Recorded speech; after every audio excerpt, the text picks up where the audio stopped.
Sparkling waters cascading over rocks is a very good challenging subject for us today, and I've got a surprise for you at the end of the show, so you better stick through this one to see what's going to happen. I call this a palette knife surprise.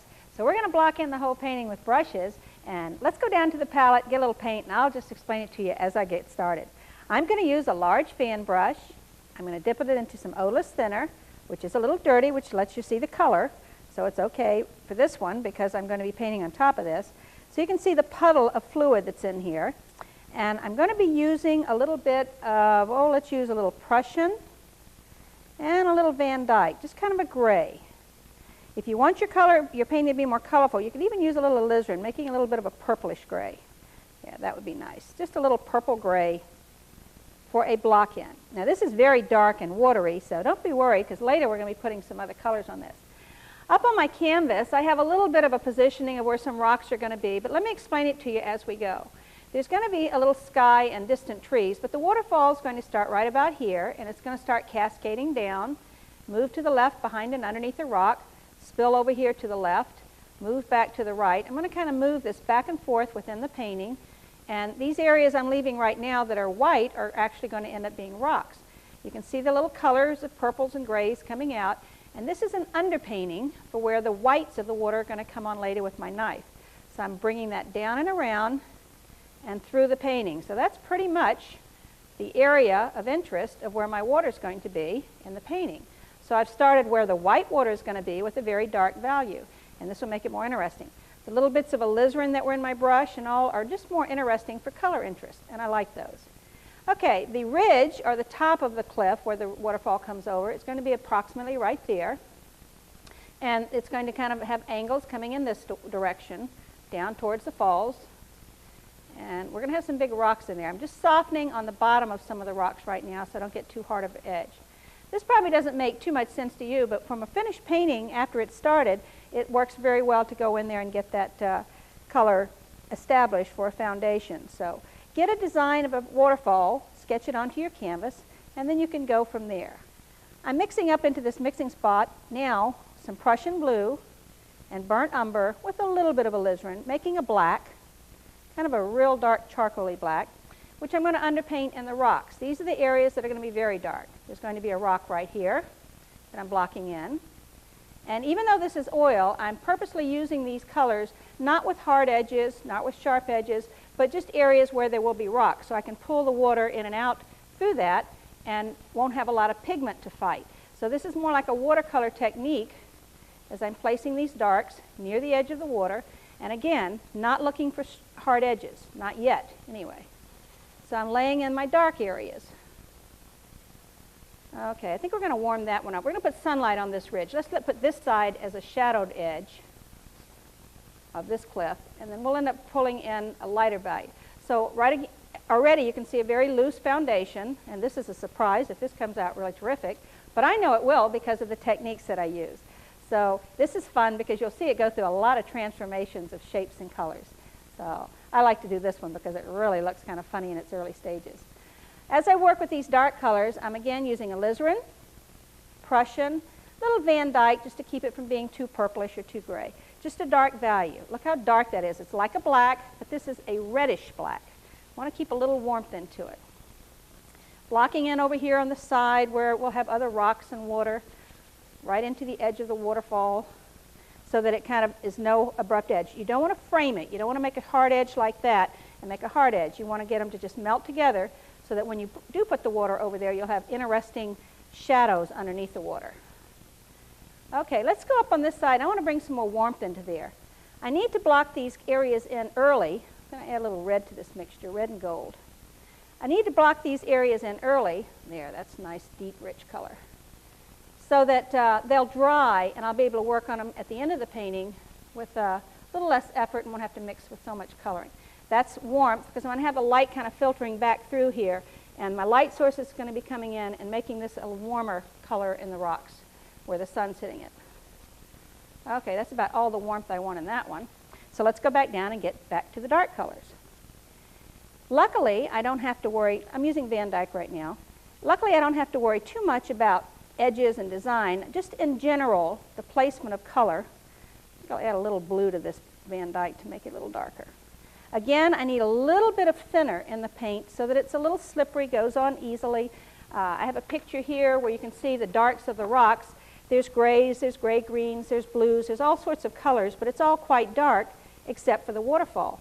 So once we put the falls in, you'll see a different effect. But I need this black as an underpainting. So now I'm going up in the edges, just kind of scrubbing it on briskly. And I can paint whatever I want on top of this. So if it looks pretty bad, that's okay. It's just strictly getting rid of the white canvas. Scrub, scrub, scrub. Don't worry about detail because we're going to be painting on top of it with a knife. Now that I have these dark colors on here, that real purple gray begins to look a lot lighter, doesn't it? Okay, I need to darken up the sides. Just a little more paint, and here we go up the side of the canvas. Again, not looking for strong edges. I need this paint to be able to set up and dry a little bit. So I have to get it on the painting early in my limited time. See, do I want any other color interest in the water? I think I want to bring a little more violet tone in the falls now, where this comes this way, then that way, then that way. Let's go ahead and put a little more alizarin, or if you have a violet, just put a little violet into the brush while it's still dirty and wet. Need blue and alizarin to make a kind of a purple. And I want to get a little more coloring down here in the shadowed areas, so that when I put white on it, I'll have a little more value change. Sometimes it's a little pinkish, sometimes it's a little bluish. Depends on which corner of the brush I'm using, I guess. There we go. Will it be a surprise when we get the whites on that? Okay, we'll paint the rocks and everything. We need to go up and work on the background while that's drying, so I'm going to switch to a large 2-inch brush. You can work with a smaller one. I'll have to work in a mixing spot kind of back away from my darks, but let's just start with a little bit of our soft white, a little touch of blue, kind of a blue sky type color. I do like a little bit of my other colors in there to keep it kind of soft and subtle. So I'm putting a little of my leftover gray into my blue white, so they get kind of a gray blue. Because we want the white falls to be our most powerful illusion, we want to keep our sky of less interest. So right back in here, I'm going to start blocking in the sky, easing it in, and then I'm going to immediately start putting trees in there and kind of shrink the sky down. The trees, I'll just add a little yellow ochre to this blue, which will turn it kind of greenish. This will be a little bit of a light tone. Let's add a little more blue and yellow ochre in the brush, or raw sienna. Just about any color, just a subtle coloring, just put a little sunlight. The sunlight's going to be working more up on the top, and I'm tapping the brush to get a little sun up here on the upper parts of the trees, because I want the light coming from this direction. All the trees on this side, we're on the shadowed side of them, so we're not going to have as much light there. We're going to make that a dark silhouette. Okay, we need to add some more green. You can use sap green if you want, or mix your own green with blue and ochre, whichever you have convenient or handy. Keep a little burnt umber into it to keep it kind of shadowed. You don't want your colors real plastic looking. You want very muted colors. So as you can see in this photograph, the greens are very dark in here. So as I tap, you can see I've got a very similar olive green in there. Tap this in for background trees, the shadows. Let them ease into the light ones, and let it come from the other side.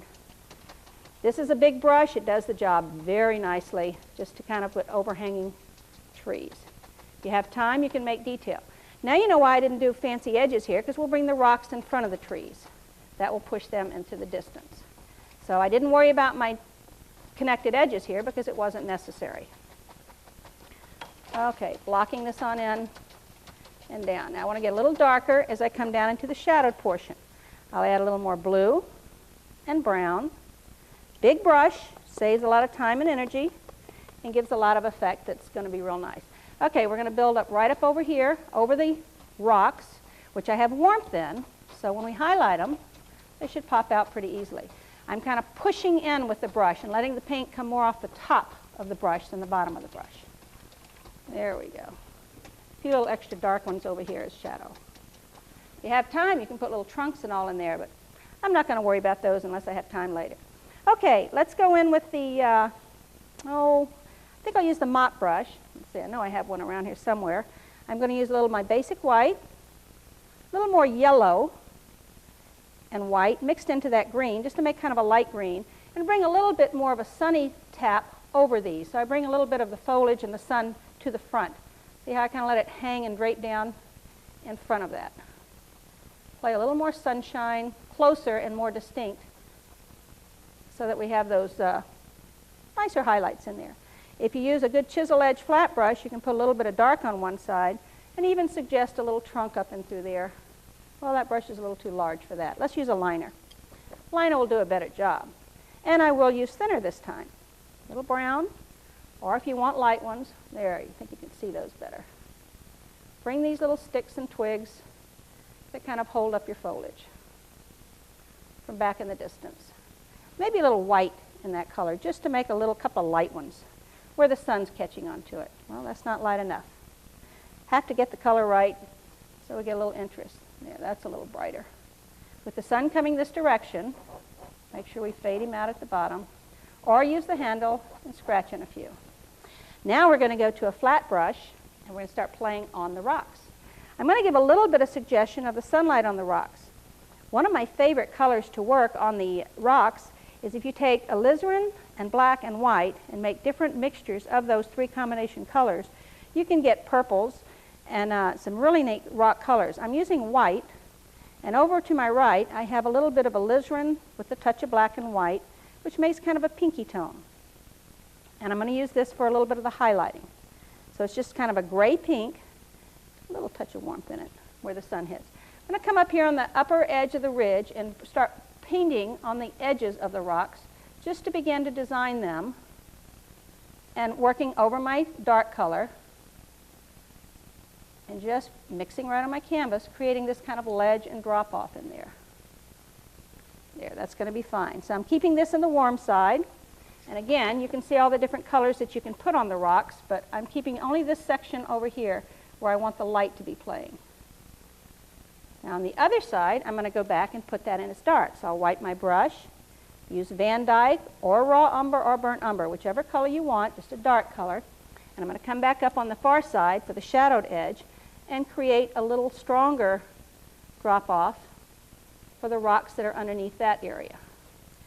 By not having a lot of paint on here and just a wash of color, I get different values and different color interest every movement of the brush. So I'm trying to get that to look like it's coming down, maybe a little dark right over there, and cascading in towards the waterfall, which of course is not there yet. Now in these areas of rocks, I'm going to again use a little Van Dyke. If you're going to let a lot of the white water mix into this, you want to make sure you have a little color interest. But this is where there's going to be a dark rock. And I'm just reconfirming areas where the rocks are going to be, so I know how to cascade down and around them. Bringing the darks in from the side so that they kind of hook down or hook into the ridges of the cliff. I think when I take a little lighter value, maybe a little bit of the purple gray, and you can almost see some of the movements of lights on rocks, like this area down here on this rock. You can see that there's darks behind it, and then there's a gray tone. So I just play over here in the darks, let it mix to the colors it wants, and make some interesting movements that are going to be rocks. Again, no hard edges. I won't make the good edges of the rocks until I get my water in there. So I'm just looking for colors. Nice color interest that will all work together, both in the shadows, and everything's kind of blended and blurry and filled in. This stage, it just looks like a lot of color, and I want interesting colors. Pinks, blues, browns, grays, and we'll have a surprise when we get to the palette knife. I think I'm going to have to put some more light up on that ridge. I have so many wonderful reference pieces. I go to the mountains of North Carolina every summer and get some wonderful photographs of the waterfalls there. And it's just a lot of colors that you can work with. Okay, as I continue working, I think I'm going to start with my knife and start doing a little bit of the waterfall movement, and then I'll come back and bring the rocks in front. As I explained to you earlier in the show, I'm taking a knife to create the water movements. Now you can use a fan brush, but a knife will give a looser effect. I'm going to start up here. This is a picture of the painting behind me, or a rendering similar. I'm going to find where the top of the falls would be, right about there. And I'm literally going to smear with the tip of the knife the water as it comes down over the little ledge. And then I want it to use the dark that's down here at the bottom, let it begin to mix a little bit, and then change the directions to start getting this to get color variety, and dance that water or pull that water down and through the falls. So you can see how The underpainting is now working for me so that I get the color interest underneath there. And I'm just directing and letting it mix. I can still put more paint on it. So you begin to see how the powerful lights are on there, and you can get that interest. Again, I'm coming back around behind this one. Need a little more thick titanium white. Get a little bit on the top edge of the level of water. You can even wash it up around the bottom of a rock. If you know there's going to be a rock there, just kind of hook it into the rock from underneath so that it looks like the rock is actually sitting into the water. You'll mix into a gray if you have a brown there. So it works very well to get this movement. Here's another picture that's interesting that can't be done with a knife, but you can see the grays underneath the water. You can use a fan brush and get that little more of a slicked brush look. And as you bring the waterfall in there, that would be done more with the brush. But I'm looking for more of an impressionistic, rough textured look to the falls. A little more action, whitewater type action. So I think this is working very well. It wouldn't be working as well if I hadn't put all these darks on first. So I have to get my darks on so I can build my lights around it. And again, you notice I'm not favoring any strong edge here because I want soft, shadowed edges. It doesn't look too good if it looks like it's just been pulled off and kind of plopped on there, just neat, neat, neat. So I prefer to do a little smeary, rubby along the edges. Let the colors happen. Isn't that prettier? And you thought you had to stay in the lines. That's why I don't do the lines and I don't do my drawing very tight. Now as I'm pulling, it's actually picking up the alizarans, the greens, the browns, the grays, and I'm just making sure I'm kind of coming to the left or to the right. I'm kind of diverting the falls in and out of there. And I like that. Look at the darks. You can see through the water to the objects beneath. Okay, let's go back in with a little fresh white. And again, this is just titanium white right out of the tube. And I'm going to build it up a little brighter, starting a little lighter up at the top of the ledge. A little fresh light there. And if you have a light touch, sometimes you want to put it on the tip of the knife and just let a nice, healthy little smear break onto that. See how nice that looks for looseness? Don't lose all the darks, though. We put those in there for a reason, so we need to make sure we don't lose them. I think that's looking pretty good at this stage. A little cascading water. Sometimes I push up the falls, depending on how much color I want to pick up.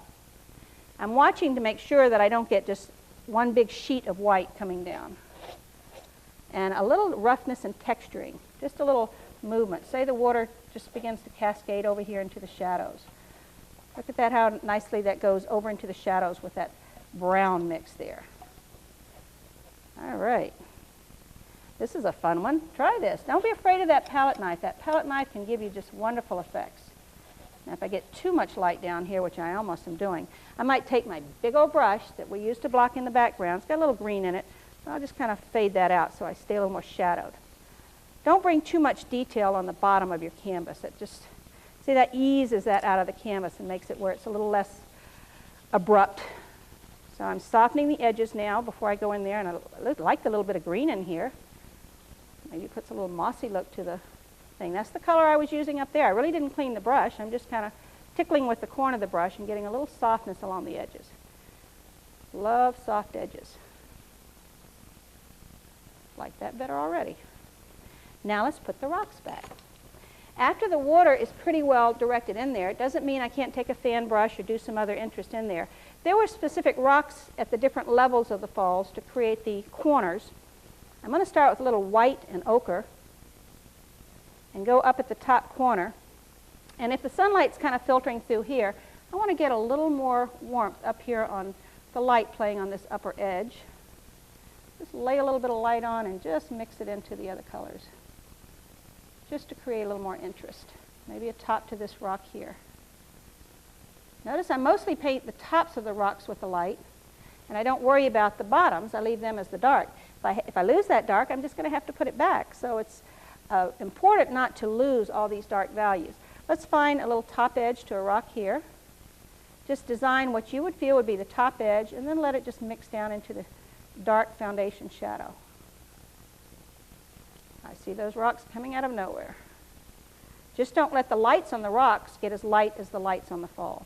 I'm going to bring a little bit right into there, off the side, but then I'm going to bring a dark edge. Go back to my dark. Either burnt umber, raw umber, Van Dyke, or brown and blue. Anything dark. I want to pull a little extra dark rock edge peeking up right there at that corner. That kind of tucks the falls back down behind it. So I want nice cascading rocks with soft bottoms. Tough to find those out in nature, but you can sure paint them. All right. Let's go on the rocks now. Another surprise is the actual tops to the rocks can also be done with palette knife. This will keep the overall theme. Once I get them kind of blocked in, I can put more dark here, but I can find the tops of the rocks with the knife. I just make sure it's not too white. I can use a mixture of the alizarin and the black and white, or alizarin and Van Dyke and white, whichever you have handy, just for a pinkish gray, but a light pink gray, so that it doesn't look like the light on the water. And we'll come in and put a little texturing on the surface of the rocks, a little movement over here, so I get it to mix in with my darks. And if I get it too light, it's going to start looking like more waterfall over there, which is what I don't want. So I let it mix a little bit more. A little more roughness or texture to the rocks. You can make that cool. Let's find one over here. Whoops, that's a little too light. Let's cool it off. Put a little blue, so you have a lavender tone. Some kind of a purple tint. Keep your rocks interesting with color. Yeah, that's better. That's going to be a rock over here on this side. A little color interest on there. Notice I don't have much paint on the knife. Flip it over, get a little on the other side. Okay, I think that's enough, and then we'll put some darks back in. You have to alternate and build between your lights and darks. If you lose one, replace it, because you want good darks and good lights to make your painting powerful. Just make sure they work together. There's a little dark underneath that rock. Let him just fade right into that water. I hope you enjoyed doing one of this nature, because it's got a lot of interest. It's got a lot of color. The knife work really makes it powerful. I think we could afford a little dark edge right up in there. And I just could play forever on the rocks. So if you don't like the knife work, a brush works, but it seems to be more of a polished rock. So if you just kind of tap little color variations and make more interest edges. See how I just use the brush and kind of tickle the edge of the front of the rock, which where the light would be. Then let it disappear back here into the shadows, back on the back side of a rock. And then keep it dark. Just rub its little bottom there, and it just disappears into the shadows, so that I'm still building on my dark tones. Well, you can see I've got a lot of interest in this painting. I'm softening some of these areas. Just with my finger, you can see the paint I'm picking up, just giving a little softer edge here and there. Once you get the light into areas, it's very difficult to get the darks back. I think that's harder. If you find it where you're brushing and you're mixing and you're getting your darks constantly picking up the whites, try using the knife with your dark color. I think I'm going to use a little blue into my Van Dyke, almost a black. Or if you have alizarin black and white already mixed, which I did happen to have down here, just another dark charcoaly color. I'm going to go back in here and try to texture a little extra darks in the foreground, leaving little patches of the colors in there, again, with lots of color interest. Just playing in the rock areas. Different directions, pulls to give me different structures in there. I think I'll go up. I think I'm going to turn to a little detail on the upper part. So let's go in there. One more edge right here. Nice dark edge. Well, it doesn't want to go on. We have to be persistent. There you go, a little dark edge of the rock right there. Pulling into that area. So what we're going to end up doing is a little liner brush work, a few more little sticks, dark against light, and I think I'm going to sign this one and call it done. A few more little sticks up there at the top. I want to thank you for joining me. Let's sign this one down in the bottom with one of the colors in your painting. Always looks good to bring in a color of the painting. Thanks for joining me again, and I will see you again for another painting surprise.